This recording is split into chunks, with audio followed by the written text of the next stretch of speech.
যেটা আমি শিবির হিসেবে আত্মপ্রকাশ করলাম, আমার এত খারাপ লাগছে। কিছু মানুষ দর্শন করছে, আমরা প্রতারিত হয়েছি। এটা কেমন কথা? এই জাতি তারা আইনা করে থাকতে প্রস্তুত, তারা ফেসিবাদে থাকতে প্রস্তুত, কিন্তু শিবির আন্দোলনের সহায়তা করবে, শিবির আন্দোলন নেতৃত্ব দিবে, এটা শুধু তার প্রস্তুত না।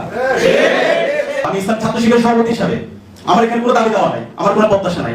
আমার চাওয়া পাওয়া হচ্ছে আমার শহীদরা যে জন্য জীবন দিয়েছে তাদের আকাঙ্ক্ষাটা পূরণ হোক। আমরা এই আন্দোলনে গিয়েছিলাম শহীদ হওয়ার জন্য, আল্লাহ তাআলা আমাদেরকে কবুল করে নাই, কিন্তু আমরা প্রস্তুত আছি শহীদ হওয়ার জন্য। ভবিষ্যতে যদি কেউ ফেসিস্ট হয়ে ওঠার চেষ্টা করে, আমরা সবার আগে গিয়ে সামনে আমাদের চামকে কেটে দেব।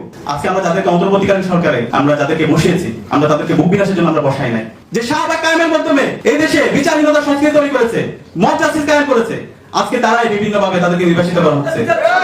আমরা যুক্ত ছিলাম, এখানে হাসনাত আব্দুল্লাহ আছে এবং সার্জিস, নাহিদ, মাহফুজ আব্দুল্লাহ ভাই, আসিফ মাহমুদ, এই মানুষগুলোর সাথে আমার প্রথম বর্ষ থেকে আমার পরিচয় ছিল। কিন্তু যেটা আমি শিবির হিসেবে আত্মপ্রকাশ করলাম, আমার এত খারাপ লাগছে। আসসালামু আলাইকুম সুপ্রদর্শক, গত 16 ডিসেম্বর বাংলাদেশ ইসলামী ছাত্র শিবির বিজয় দিবস উপলক্ষে ঢাকা বিশ্ববিদ্যালয়ের শাখা তারা আলোচনা সভার আয়োজন করে। সেখানে সমন্বয়ক হাসনাত আব্দুল্লাহ মাহিন সরকার সহ ইসলামী ছাত্র শিবিরের নেতৃবৃন্দ সেখানে উপস্থিত ছিলেন। ইসলামী ছাত্র শিবিরের ঢাকা বিশ্ববিদ্যালয়ের সভাপতি সাদিক কায়েম তার বক্তব্যের শুরুতে বলেন, আমি যেদিন ফেসবুকে ঢাকা বিশ্ববিদ্যালয়ের সভাপতি হিসেবে পরিচয় দিয়েছিলাম, তারপর আমি খুব কষ্ট পেয়েছিলাম। কিছু মানুষ এতটা কটু কথা বলতেছিল, যা অত্যন্ত দুঃখজনক। সুপ্রদর্শক, এ বিষয় নিয়ে বিস্তারিত কথা বলেছেন ঢাকা বিশ্ববিদ্যালয়ের সভাপতি সাদিক কায়েম। চলুন আমরা তার মুখ থেকেই বক্তব্যটি শুনে আসি।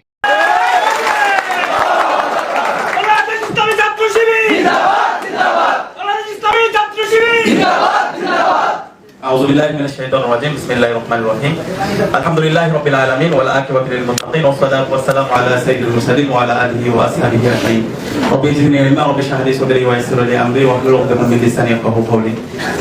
শহীদ কাফেলা বাংলাদেশ ইসলামী ছাত্র শিবির ঢাকা বিশ্ববিদ্যালয় শাখা কর্তৃক আয়োজিত 54তম বিজয় দিবস উপলক্ষে আজকের আলোচনা সভায় উপস্থিত সম্মানিত অতিথিবৃন্দ এবং সম্মানিত ভাই এবং বোনেরা, আসসালামু আলাইকুম ওয়া রাহমাতুল্লাহ। শুকরিয়া জ্ঞাপন করছি মহান আল্লাহ পাক সুবহানাহু ওয়া তাআলা, যার অশেষ মেহেরবানিতে ফেসিবাদ মুক্ত বাংলাদেশে আজকে ঢাকা বিশ্ববিদ্যালয়ে ইসলামী ছাত্র শিবির প্রকাশ্যে প্রোগ্রাম করতে পেরেছে। আলহামদুলিল্লাহ, আলহামদুলিল্লাহ। প্রিয় সংগ্রামী ছাত্র জনতা, আপনারা জানেন ইসলামী ছাত্র শিবিরের উপর এবং এদেশের আপমর ছাত্র জনতার উপর গত 16 বছরে কি ধরনের দুঃশাসনের মধ্য দিয়ে আমাদেরকে যেতে হয়েছে। শিবির সন্তান যখন ক্যাম্পাসে কাউকে পাওয়া গেছে, তাকে নির্মমভাবে নির্যাতন করা হয়েছে। নির্যাতন করার পরে তাকে থানায় দেওয়া হয়েছে। থানায় দেওয়ার পরে তাকে মামলা দেওয়া হয়েছে এবং এই মামলা দেওয়ার পরে এই দেশের যারা সুশীল সমাজের প্রতিনিধি ছিল, আমাদের বিশ্ববিদ্যালয়ের শিক্ষকরা ছিল, তারা এটার বৈধতা দিয়েছিল। শিবির মানে তাকে মারা বৈধ, শিবির মানে তার বিরুদ্ধে মামলা দেওয়া বৈধ, শিবিরের কোনো মানবাধিকার থাকতে নেই। আবরার ফাহাদ যখন শহীদ হয়েছে, আবরার ফাহাদের শাহাদাত পরবর্তী কিছু মানুষ এবং এদেশের মিডিয়া তারা কথা বলতে শুরু করেছে, না, শিবির সন্দেহে কাউকে মারা যাবে না, শিবির সন্দেহে মারলে এটা একটু খারাপ কাজ, কিন্তু কেউ যদি শিবির হয় তাকে মারা যাবে। কিন্তু 24-এর অভ্যুত্থান পরবর্তী আমাদের শহীদদের আত্মত্যাগের মাধ্যমে আজকে আলহামদুলিল্লাহ আমরা আমাদের অধিকার ফিরে পেয়েছি। এদেশের আপমর ছাত্র জনতা তাদের অধিকার ফিরে পেয়েছে। আজকে শিবির পরিচয়ে আজকে আমরা আপনাদের সামনে কথা বলতে পারছি। আমরা যে মানুষ, আজকে আমরা মানুষ হিসেবে আপনাদের সামনে আমরা দাঁড়াতে পেরেছি আলহামদুলিল্লাহ। সে কারণে আজকে প্রোগ্রাম শুরুতে গভীর শ্রদ্ধার সাথে স্মরণ করছি 24-এর ছাত্র জনতার অভ্যুত্থানের সকল শহীদদের। আল্লাহ পাক সুবহানাহু ওয়া তাআলা সকল শহীদদের জান্নাতুল ফেরদৌসের মেহমান হিসেবে কবুল করুন। প্রিয় সংগ্রামী ছাত্র জনতা, এতক্ষণ ধরে দীর্ঘ আলোচনা হয়েছে। আমি আমাদের সম্মানিত অতিথিবৃন্দকে ধন্যবাদ জানাচ্ছি, ব্যস্ততার মাঝে আমাদেরকে সময় দিয়েছেন। আমাদের আরো কিছু অতিথি থাকার কথা ছিল। ইশাক হোসেন ভাই, ওনার সাথে গতকালকে কথা হয়েছে, আজকে কথা হয়েছে। শরীর একটু অসুস্থ, যে কারণে উনি আসতে পারেনি। আশা করছি সামনে এসে আমরা পাবো। এর বাইরে আমাদের নাগরিক কমিটির আহ্বায়ক নাসির ভাইও আসার কথা ছিল, ওনার একটি প্রোগ্রাম থাকার কারণে উনি আসতে পারেনি। আশা করছি আমরা পাবো। প্রিয় সংগ্রামী ছাত্র জনতা, আমাদের প্রত্যাশা কি? এই যে বিপ্লবটা হলো 5 জুন থেকে 36 জুলাই পর্যন্ত মাঠ পর্যায়ে সমন্বয় এবং পলিসি মেকিং এর সাথে আমরা যুক্ত ছিলাম। এখানে হাসনাত আব্দুল্লাহ আছে এবং সার্জিস, নাহিদ, মাহফুজ আব্দুল্লাহ ভাই, আসিফ মাহমুদ, এই মানুষগুলোর সাথে আমার প্রথম বর্ষ থেকে আমার পরিচয় ছিল। কিন্তু যেদিন আমি শিবির হিসেবে আত্মপ্রকাশ করলাম, আমার এত খারাপ লাগছে। কিছু মানুষ দর্শন করছে, তারা আমরা উই আর ডিফিটেড, আমরা প্রতারিত হয়েছি।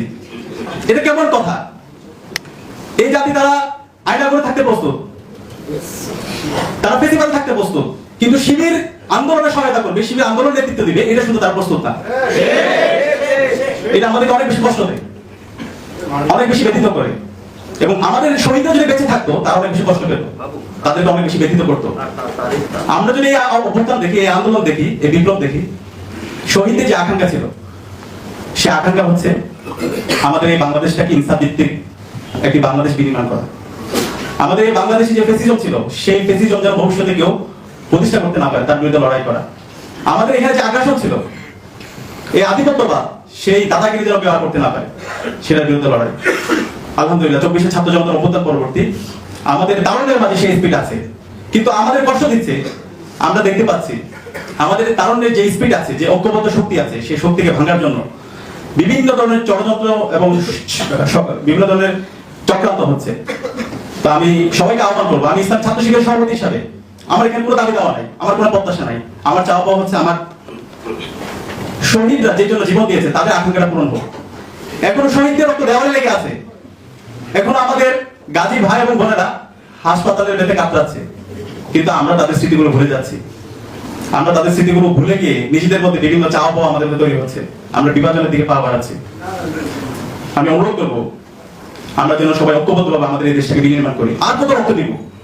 এত রক্তের পরে যদি আমরা দেশটাই করতে না পারি, 24 যদি ব্যর্থ হয়, আগামী বাংলাদেশ ব্যর্থ হবে, আমাদের পুরো জেনারেশনটা ব্যর্থ হবে। আমরা ব্যর্থ হতে দিব না ইনশাআল্লাহ। আমরা এই আন্দোলনে গিয়েছিলাম শহীদ হওয়ার জন্য, আল্লাহ তাআলা আমাদেরকে কবুল করে নাই, কিন্তু আমরা প্রস্তুত আছি শহীদ হওয়ার জন্য। ভবিষ্যতে যদি কেউ ফেসিস্ট হয়ে ওঠার চেষ্টা করে, আমরা সবার আগে গিয়ে সামনে আমরা আমাদের জানকে পেতে দেব। আমরা শাহাদাত তামান্না সবসময় আমরা আমাদের নিজেদের মধ্যে লালন করি। সে কারণে আপনাদেরকে অনুরোধ করবো আমরা যেন ঐক্যবদ্ধ থাকি, আমরা যেন শহীদ চেতনা সবসময় লালন করি। এই 24 আমাদের যে প্রত্যাশা এবং প্রাপ্তি যদি আমরা হিসাব করি, আমরা দেখা যাচ্ছে আজকে আমরা যাদেরকে অন্তর্বর্তীকালীন সরকারে আমরা যাদেরকে বসিয়েছি, আমরা তাদেরকে বুক বিনাশের জন্য আমরা বসাই নাই। শহীদদের রক্তের উপর তারা আজকে তারা সরকার গঠন করেছে, আমরা তাদেরকে সরকারে বসিয়েছি। আমরা অনুরোধ করবো তাদেরকে, শহীদদের যে আকাঙ্ক্ষা, সে আকাঙ্ক্ষা যেন তাদের কাজের মধ্যে প্রতিফলিত হয়। আমরা দেখতে পাচ্ছি এমন এমন কিছু কাজ হচ্ছে যেটা আমাদেরকে ব্যথিত করছে। আমাদের ব্যক্তিগত এখানে কাজ চাওয়া পাওয়া নাই, কিন্তু শহীদদের যে আকাঙ্ক্ষা, সেই আকাঙ্ক্ষাগুলো তাদের কাজের মধ্যে প্রতিফলিত হোক, এটা আমাদের চাওয়া। গত 16 বছরে যারা ফ্যাসিজম কায়েম করেছে, যারা কালচারাল ফেসিস্ট ছিল, তারা আজকে বিভিন্নভাবে বেনিফিশিয়ারি হচ্ছে, দেশের ষড়যন্ত্র করেছে, তারা আজকে বিভিন্নভাবে সুবিধাভুক্ত হচ্ছে। যে শাহবাগ কায়েমের মাধ্যমে এই দেশে বিচারহীনতা সংস্কৃতি তৈরি করেছে, মব জাস্টিস কায়েম করেছে, আজকে তারাই বিভিন্নভাবে তাদেরকে নির্বাসিত করা হচ্ছে। আমরা সতর্ক করতে চাই, অন্তর্বর্তী সরকারি সরকারকে, আপনারা সতর্ক হন। আমরা শহীদদের আকাঙ্ক্ষা বাস্তবায়ন না হওয়া পর্যন্ত আমরা মাঠ ছাড়ছি না, আমরা আমাদের লড়াই চালিয়ে যাবো ইনশাআল্লাহ। আমরা গতকালকে দেখতে পেয়েছি 2009 সালে পিলখানা হত্যাকাণ্ডের মাধ্যমে এদেশের সবচেয়ে মেধাবী মানুষগুলোকে হত্যা করা হয়েছে। আমাদের এই অভ্যুত্থানের, এই বিপ্লবের অন্যতম দাবি ছিল সকল বিচার বহির্ভূত হত্যাকাণ্ড এবং সকল গণহত্যা, সকল মানবাধিকার লঙ্ঘনের বিচার হবে, কিন্তু আমরা আজকে দেখতে পাচ্ছি না। পিলখানা হত্যাকাণ্ডের যে কমিশন হওয়ার কথা ছিল, আজকে এটি গঠন করা হয়নি। আমরা অন্তর্বর্তীকালীন সরকার অনুরোধ করবো দ্রুত সময়ের মধ্যে আপনার কমিশন গঠন করুন, না হয় আমরা জনতায় আমরা আদালত গঠন করবো ইনশাআল্লাহ। তো নামাজের সময় হয়ে গেছে, সবার প্রতি উদাত্ত আহ্বান থাকবে আমরা যেন 24-এ আকাঙ্ক্ষা লালন করি। আমরা তারুণ্য বেঁচে থাকতে আমরা 24-কে ব্যর্থতা দিব না ইনশাআল্লাহ। আল্লাহ পাক সুবহানাহু ওয়া তাআলা আমাদেরকে কবুল করুন। ইসলামী ছাত্র শিবির এই ধরনের আয়োজন সবসময় জারি রাখবে। আপনাদের যে কোনো ধরনের পরামর্শ পর্যালোচনা আমাদেরকে দিবেন, আমাদের জায়গা থেকে আমরা সর্বাত্মকভাবে চেষ্টা করবো। এবং আজকের যারা মেহমান আছে, বিশেষ করে হাসনাত আব্দুল্লাহ, মাহিন সরকার, দুঃসময় একদম সবচেয়ে ক্রিটিক্যাল সময় যখন ছিল, আমি একটু স্মৃতিচারণ করি, যখন 19 তারিখ থেকে 2 তারিখ পর্যন্ত ইন্টারনেট ব্ল্যাক আউট অবস্থায় ছিল, কারোর সাথে যোগাযোগ করা যাচ্ছিল না। এই সময়ে এই মানুষগুলো এবং সার্জিস, হাসনাত থেকে শুরু করে নাহিদ, এই মানুষগুলোর সাথে এবং বাকি যারা সমন্বয় আছে সবার সাথে যোগাযোগ হয়েছিল এবং তাদের সাথে কাজ করার সুযোগ হয়েছিল। তো এই সময়ে অনেকগুলো স্মৃতি আমাদের আছে, এই স্মৃতিগুলো আমরা ইনশাআল্লাহ আমাদের বিভিন্ন আয়োজনের মাধ্যমে আমরা আপনাদের সামনে তুলে ধরবো। সবাইকে অসংখ্য ধন্যবাদ। আজকের মতো আমার কথা এখানে শেষ করছি। আসসালামু আলাইকুম।